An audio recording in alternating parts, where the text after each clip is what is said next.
I'm going to show you the steps that I took to create my lift up bridge.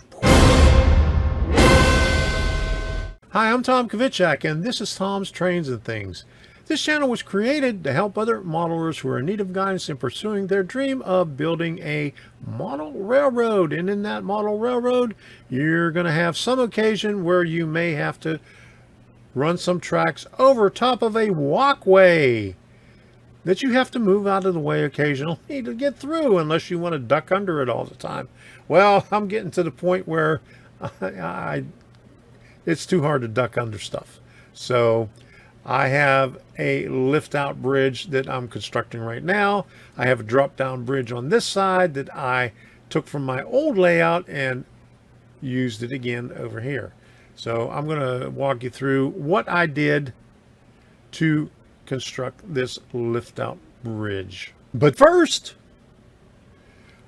let's take a recap of how we got to this point.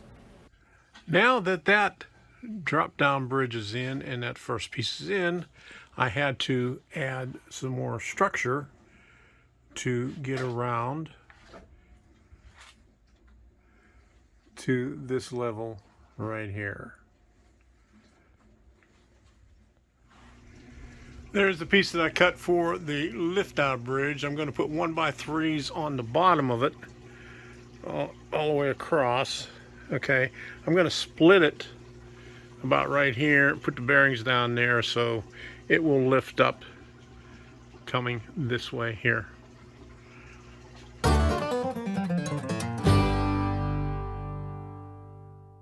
Here is the lift out bridge.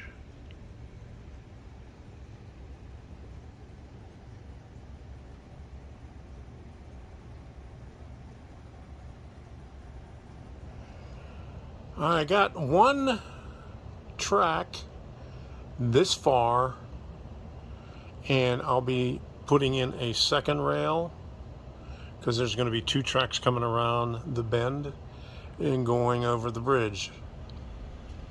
I laid one track down, nailed it in place, soldered the joints all the way around. It's a 24-inch radius here, a little bit wider on this little curve right there, 24-inch over there also. The inside rail is going to be 21-inch. As we come around the curve, you can see the lift up bridge right there.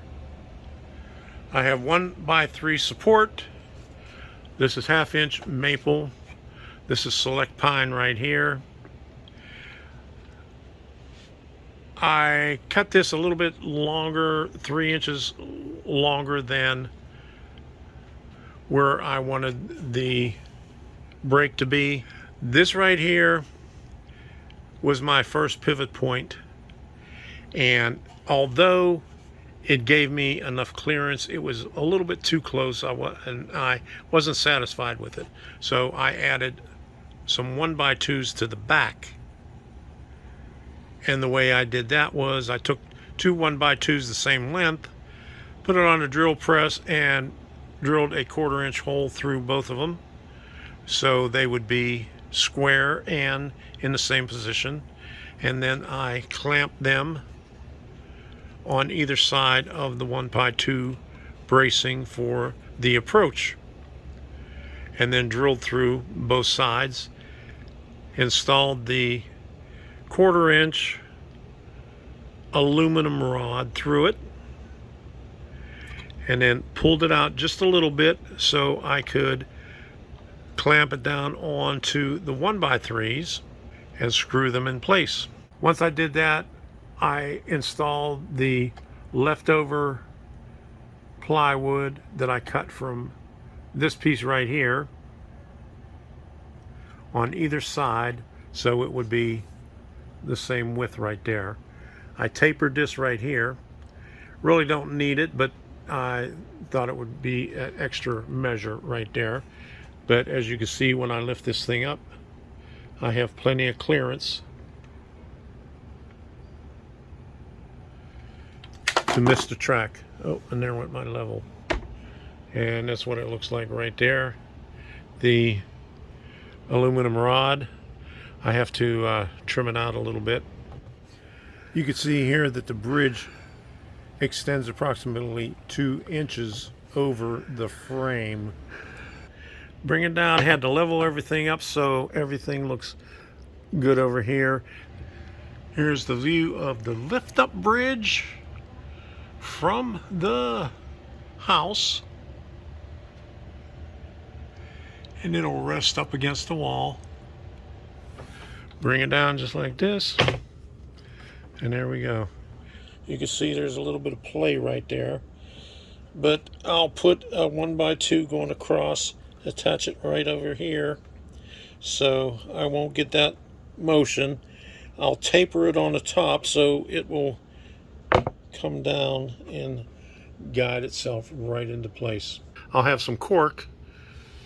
I'll put the cork on here to match up with the other cork.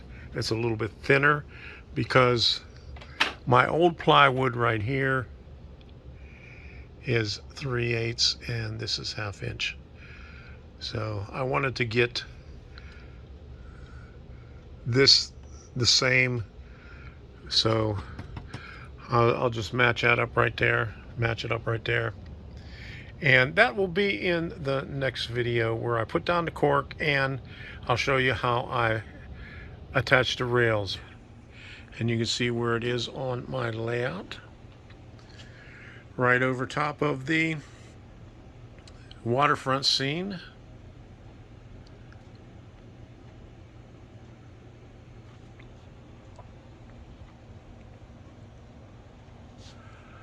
This is just a very slight grade right here. I calculated that as about maybe less than 1.5%. Back here along the cabinets, it's fairly level. I'd say it's maybe 1/4% grade. It's not that big of a grade right there. And right here, it's 2% grade, same grade as it is going all the way back. All the way back to that point back there. So from right there to right over here, it's a 9.5 inch increase in elevation. In part 2 of the lift up bridge, I'll show you how to secure and align the track so everything works out really well. So until the next time, we'll see you.